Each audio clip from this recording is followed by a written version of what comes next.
자, 정부가 내놓은 대책을 취재하고 있는 박민규 기자가 나와 있습니다. 2주간 거리두기 한시적으로 하는 거잖아요. 이걸로 확산세를 잡을 수 있는 겁니까? 결론부터 말씀드리면 어렵습니다. 이번 조치 핵심은 4명 그리고 9시 제한입니다. 이걸 거의 비슷하게 여름에 해봤습니다. 당시 확진자 수를 그래프로 그려봤는데요. 1000명대였던 7월에 수도권 거리두기 4단계를 시작했죠. 특히 8월 말부터 영업시간을 밤 9시까지로 줄였습니다.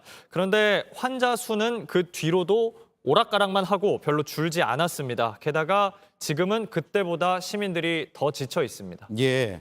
자, 시민들 입장에서 보면 이게 2주라고 하지만 사실 예측이 불가합니다. 더 연장이 될 수도 있거든요. 그래서 어떤 계획을 어떻게 세워야 되냐 이렇게 불만을 가지시는 분들도 있을 텐데 대체 언제까지 버텨야 되는 거죠?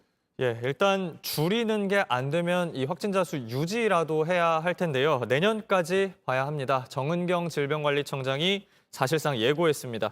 이달 중 위중증 환자는 1,900명, 확진자는 10,000명까지 갈 수 있다는 겁니다. 10,000명이요. 예, 1월에는 2배 정도 되는 2만 명까지 내다봤습니다. 그래서 정부는 2주라고 말은 했지만 사실상 또 한 번, 한 달이 넘는 장기전에 들어갔다고 봐야 합니다. 예. 그러면 2주 뒤에 또 연장이 될 가능성도 지금 배제할 수가 없는 거네요. 그렇습니다. 자, 저 2만 명이나 수만 명이라는 예측은 얼마 전부터 전문가들이 많이 했는데 예, 그래서 이번 조치가 너무 늦은 거 아니냐 이런 비판들도 나오고 있거든요. 그렇습니다. 그럼에도 지금이라도 시작하는 의미를 뭐라고 봐야 될까요? 예, 이미 말씀하신 대로 늦었고요. 그래서 실패했다는 지적 자체는 피할 수가 없습니다. 예. 오늘 문재인 대통령도 사과했습니다. 준비가 충분치 못했다는 내용입니다. 최근 3주 동안 모임 인원 줄이고 방역 패스 유효 기간 정하는 등 조치는 했죠.